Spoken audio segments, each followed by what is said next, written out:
Hello students, कैसे हैं आप सभी। आशा करता हूं आप सभी अच्छे होंगे। तो आइए आज पढ़ते हैं केमिस्ट्री में नया टॉपिक अणुसंख्यक गुणधर्म। बेहद आसान और बेहद इंपॉर्टेंट कोलिगेटिव प्रॉपर्टीज। तो होंगे क्या, समझे इसको पहले। विलयन, मतलब मेरे पास दो विलयन है बेटा, दो पात्र हैं जिसमें एक में क्या है, शुद्ध पानी है। मैंने मान लिया कि इसमें क्या है भाई, 1 लीटर पानी है, जल। एक दूसरा पात्र है भाई, इसमें भी क्या है, 1 लीटर जल है। अब क्या होगा, ये शुद्ध विलायक है और इसको मैंने बना दी भाई विलयन। मतलब इसमें जल के साथ साथ क्या किया, मैंने कुछ मात्रा में चीनी भी डाल दी। अब ध्यान से सुनो, तो चीनी डालने पर क्या होगा, यानी कि जब मैंने किसी विलयन में या किसी विलायक में एवासिल विलय डाल दिया तो उसमें कुछ प्रॉपर्टीज, उसकी कुछ गुणों में क्या हो जाएगा, चेंज हो जाएगा। और जो गुण इस विलय पर निर्भर करेंगे वही कहलाएंगे अणुसंख्यक गुणधर्म। समझे, अणुसंख्यक जैसे हमें सबसे पता लग रहा, अणुसंख्यक मतलब जो अणुओं की संख्या पर निर्भर करते हो। किसके अणुओं की संख्या पर, विलय के अणुओं की संख्या पर निर्भर करते हो, वही क्या कहलाएंगे, हमारे अणुसंख्यक गुणधर्म कहलाएंगे। डेफिनेशन लिख दे रहा बेटा मैं, यानी किसी विलयन, किसी विलयन के वे गुण जो उसमें उपस्थित, जो उसमें उपस्थित विलय के कणों की संख्या, कणों की संख्या पर निर्भर करते हैं, पर निर्भर करते हैं, अणुसंख्यक गुणधर्म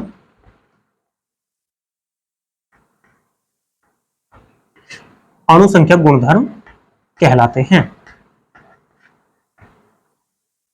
क्या लिखा भाई हमने, हमने लिखा किसी विलयन के वे गुण जो उसमें उपस्थित विलय के कणों की संख्या पर, देखिए भाई, विलयन में उपस्थित विलय के कणों की संख्या पर निर्भर करते हैं, अणुसंख्यक गुणधर्म कहलाते हैं। यहाँ पे एक बात है, कब, जबकि यहाँ पे विलायक का आयतन निश्चित हो, यानी कंडीशन एक कि विलायक का आयतन निश्चित हो। अब क्या हो, यहां पर हमारे सिलेबस में यानी क्लास 12 में जो अणुसंख्यक गुणधर्म है हमारे पास 4 हैं। कौन कौन से हैं बेटा,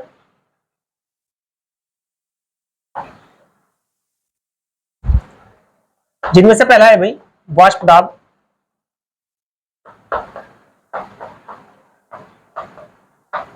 का आपेक्षिक अवनमन।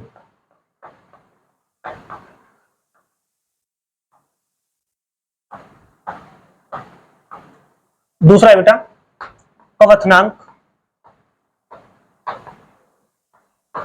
क्वथनांक का उन्नयन।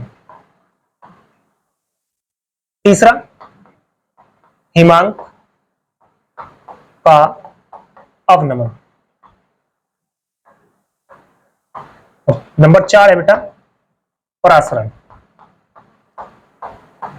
तो क्लास 12 में हमें ये 4 टॉपिक पढ़ने हैं, किसके अंतर्गत, अणुसंख्यक गुणधर्म के अंतर्गत। कौन कौन से, वाष्प दाब का आपेक्षिक अवनमन, क्वथनांक का उन्नयन, हिमांक का अवनमन और परासरण। यहां से जो है बोर्ड में जो क्वेश्चन पूछता है वो इन पर न्यूमेरिकल पूछता है, या कभी कभी डेफिनेशन भी सीधी सीधी पूछ लेता है। तो एक बात करते हैं, सबसे पहला नंबर 1 यानी वाष्प दाब का आपेक्षिक अवनमन।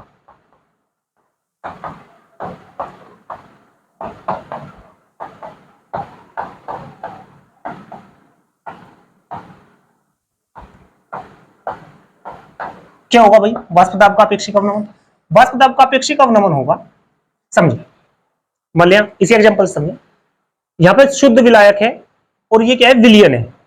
तो जो शुद्ध विलायक का वाष्प दाब है वो विलयन के वाष्प दाब से क्या होगा, अधिक होगा। शुद्ध विलायक का वाष्प दाब विलयन के वाष्प दाब से अधिक होगा। जो इनका अंतर होगा, यानी शुद्ध विलायक के वाष्प दाब और विलयन के जो वाष्प दाब का अंतर होगा वही क्या कहलाएगा हमारा, वो कहलाएगा भाई वाष्प दाब का अवनमन। क्या लिखी डेफिनेशन, क्या बोली मैंने, मैं लिख दे रहा भाई, यानी शुद्ध विलायक,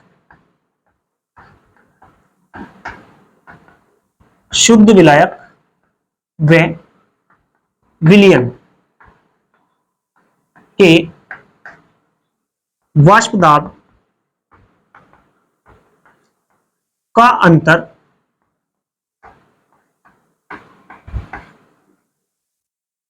शुद्ध विलायक व विलयन के वाष्प दाब का अंतर ही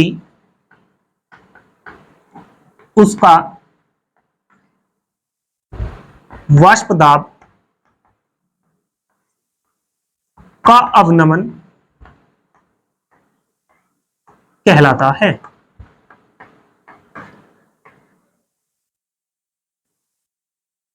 दो शब्दों पर ध्यान दें भाई। पहला यानी कि शुद्ध विलायक और विलयन के जो वाष्प दाब का अंतर होगा ना, वही क्या कहलाएगा? वाष्प दाब का अवनमन। अभी आपेक्षिक अवनमन नहीं कहा मैंने, केवल कहा वाष्प दाब का अवनमन।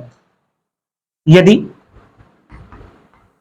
किसी शुद्ध विलायक यदि किसी शुद्ध विलायक का वाष्प दाब P नोट हो तथा उसमें अवाष्पशील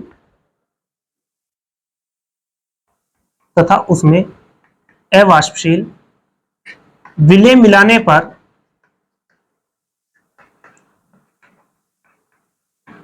अवाष्पशील विलय मिलाने पर विलयन का वाष्प दाब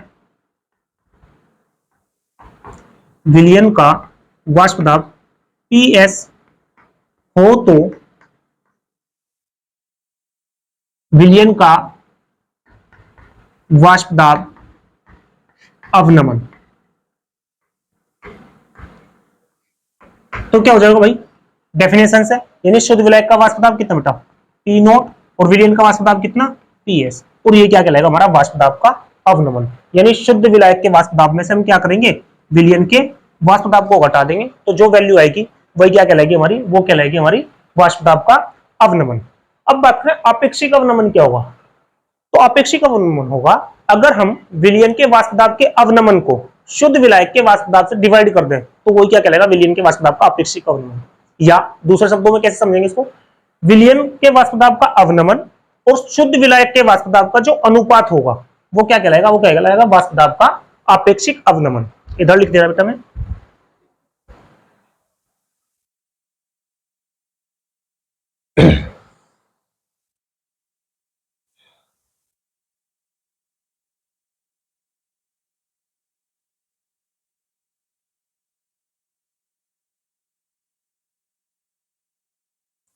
तो वाष्प दाब का आपेक्षिक अवनमन होगा बेटा यदि या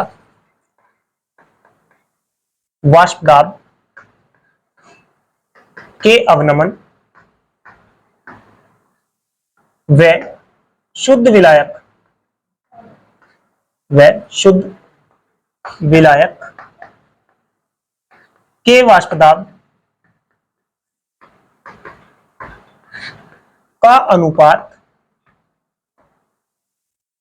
का अनुपात ही उस विलयन का वाष्प दाब का आपेक्षिक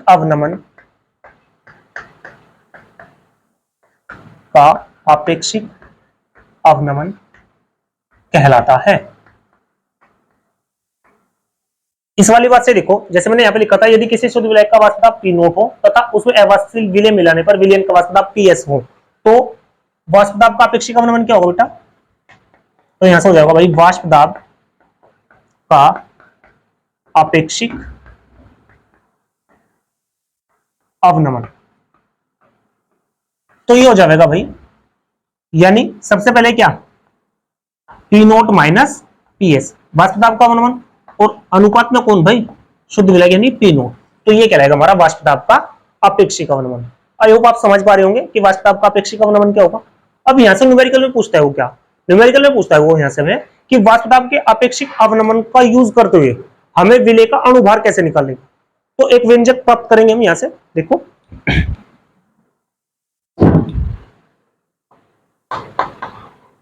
वाष्प दाब के आपेक्षिक अवनमन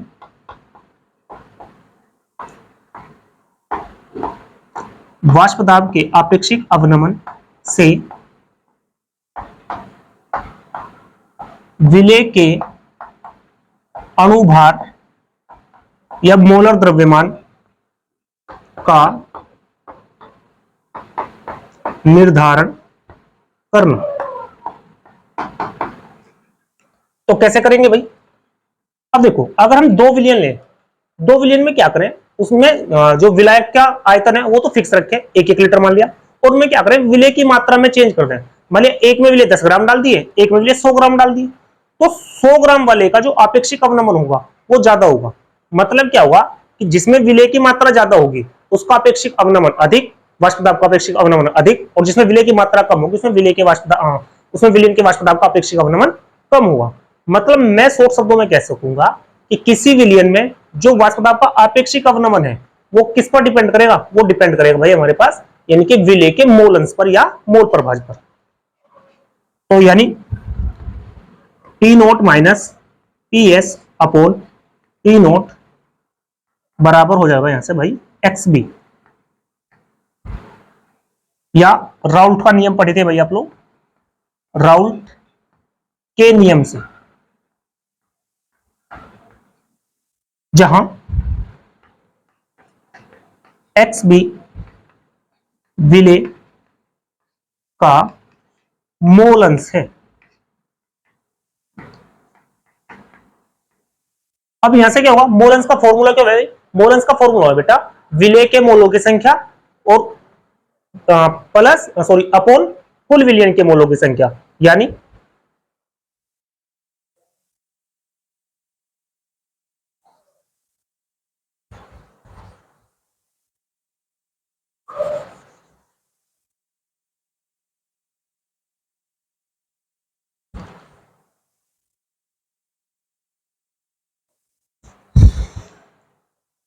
चूंकि XB बराबर हो जाएगा बेटे यहां से NB upon NA plus NB, जहां पर NB क्या है, विलेय के मोलों की संख्या है, NA विलायक के मोलों की संख्या है, और NB फिर से विलेय के मोलों की संख्या, और XB क्या है भाई, विलेय का मोल अंश है।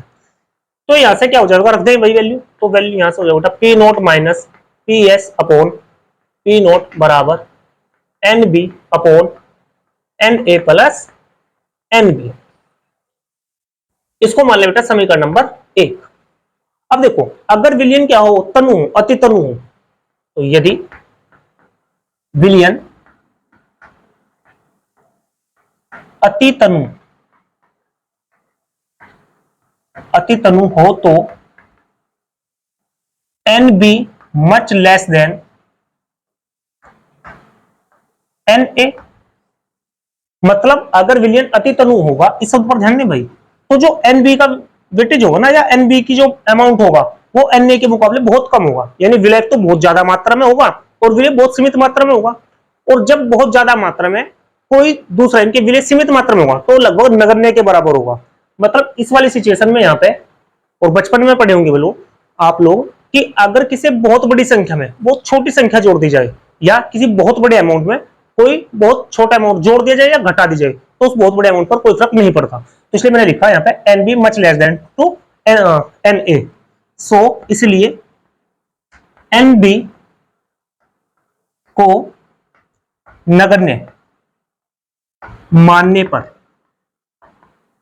और नगण्य केवल और केवल कहां पर मानेंगे, हर में, अंश में उसका अपना वजूद है भाई, भले कम हो लेकिन वो अकेला है। लेकिन यहाँ पे क्या है, किसके साथ है वो, NA के साथ है, NA का अमाउंट बहुत ज्यादा है तो NB उस पर कोई प्रभाव नहीं डालेगा। तो यहां से आ जाएगा हमारे पास, यानी समीकरण नंबर 1 से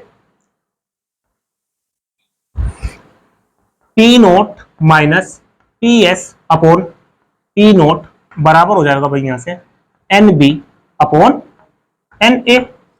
अब हमें पता है यहाँ पे क्या, कि भाई NB विलेय के मोलों की संख्या है और NA विलायक के मोलों की संख्या है। तो हमें पता मोलों की संख्या निकालने का क्या फॉर्मूला है, मोलों की संख्या निकालने का फॉर्मूला है भार बटे अणुभार। तो रख देंगे यहाँ पे, तो यहाँ से हो जाएगा बेटा हमारे पास P note minus PS upon P note बराबर WB अपॉन MB और WA अपॉन MA।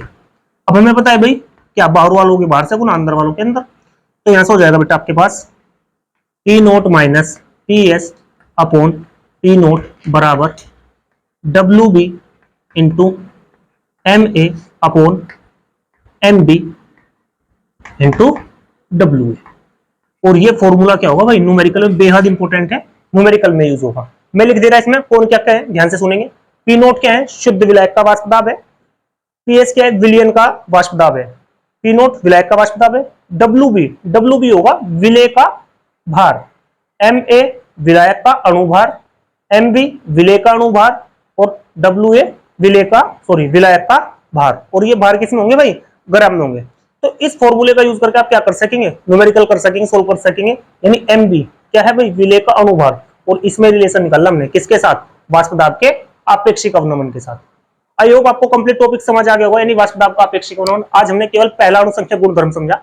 जो दूसरी वीडियो आएगी उसमें समझेंगे हम लोग तीन, कौन कौन से, क्वथनांक का उन्नयन पढ़ेंगे उसमें, उसके बाद कौन सा भाई, हिमांक का अवनमन पढ़ेंगे, और सबसे लास्ट परासरण पढ़ेंगे। तो ये जो चार के चार टॉपिक है बेहद इंपॉर्टेंट है, इसको ध्यान से समझे आप लोग। आई होप आपने वीडियो को एंजॉय किया होगा। अगर वीडियो समझ आया तो लाइक करें, चैनल को सब्सक्राइब करें। Thank you very much.